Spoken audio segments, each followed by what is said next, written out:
जय महाकाल।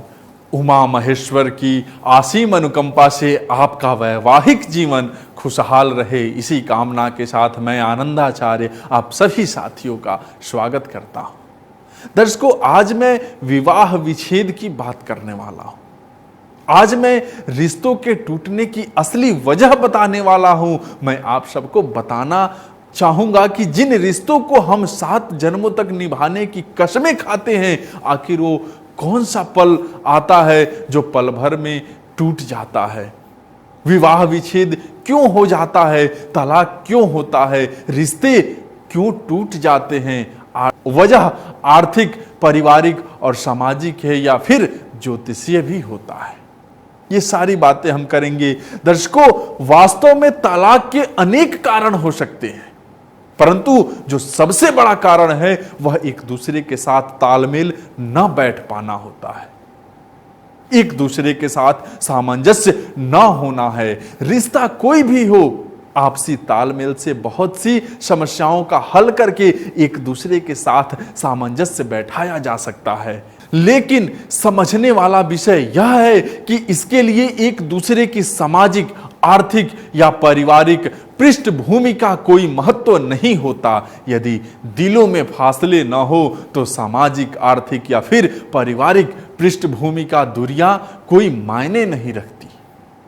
दर्शकों, अफसोस की बात है कि आज के इस भौतिकवादी दौर में जब हम लड़का या लड़की देखते हैं तो हमारी सूची में दोनों का आर्थिक पैकेज होता है।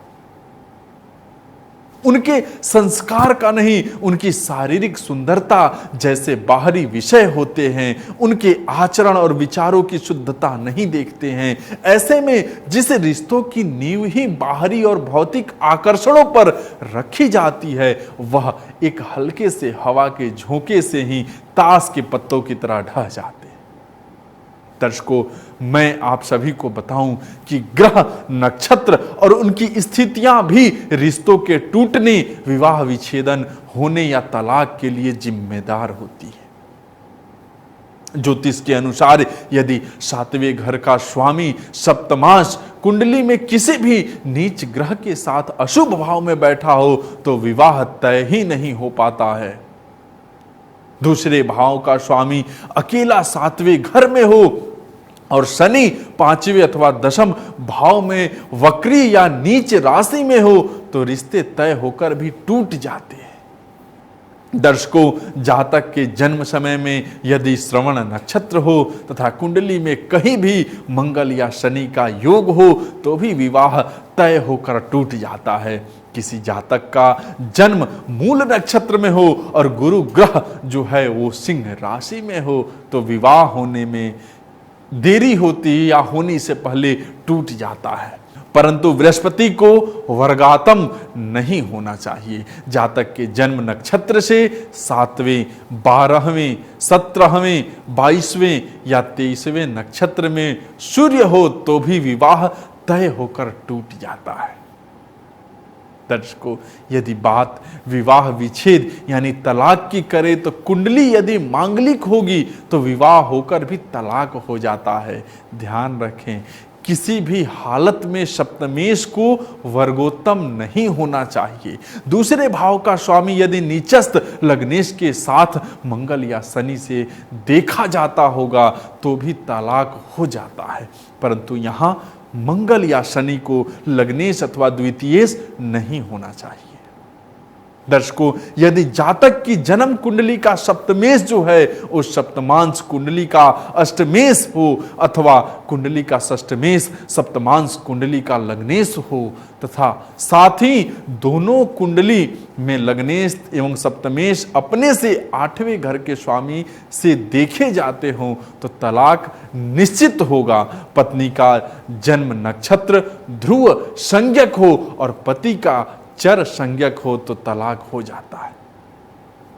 परंतु दोनों में से किसी का भी मृदु संज्ञक नक्षत्र नहीं होना चाहिए। राहु यदि अकेला 7वें भाव में और अकेला शनि 5वें भाव में बैठा हो तो भी तलाक हो जाता है। परंतु ऐसी अवस्था में शनि को लग्नेश नहीं होना चाहिए या लग्न में उच्च का गुरु नहीं होना चाहिए। दर्शकों, ग्रहों की स्थिति के अलावा पति पत्नी के चरित्र भी कई मायने में विवाह विच्छेद के कारण बनते हैं। मैंने कार्यक्रम के आरंभ में ही इसके बारे में बताया है। यदि यहाँ भी ज्योतिष की दृष्टि से देखें तो कुंडली में 12वें शुक्र और तीसरे उच्च का चंद्रमा हो तो चरित्र भ्रष्ट होता है। यदि 7वें मंगल और शुक्र तथा 5वें शनि हो तो चरित्र दोष होता है। 9वें नीच और लग्नेश 6ठे भाव में राहु युक्त हो तो निश्चित ही चरित्र दोष होता है। जातक का आद्रा, विशाखा, शतभिषा या भरणी नक्षत्र में जन्म हुआ हो तथा मंगल और शुक्र दोनों ही कन्या राशि में हो तो पति पत्नी के चरित्र में दोष लगता है। ऐसे में दर्शकों, मैं तो जाते जाते यही अनुरोध करना चाहूंगा कि आप आवश्यकता अनुसार ज्योतिषीय और वैदिक उपाय से इस समस्या का समाधान जरूर प्राप्त करें। साथ ही इसका भी ख्याल रखें कि जिन रिश्तों की नींव आत्मा और हृदय जैसे गंभीर भावों पर टिकी होती है वो आंधियों को भी अपने आगे झुकाने के लिए मजबूर कर देते हैं। इसलिए आज जब हमारा समाज उस दौर से गुजर रहा है जब विवाह में तलाक तक का सफर कुछ ही महीने में तय कर लिया जा रहा हो तो जरूरत इस बात की है कि हमें बाहरी आकर्षणों से भीतरी अधिक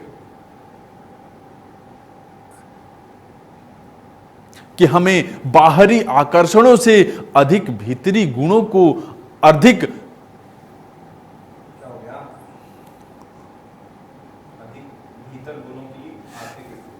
कि हमें बाहरी आकर्षणों से अधिक भीतरी गुणों को देखना चाहिए।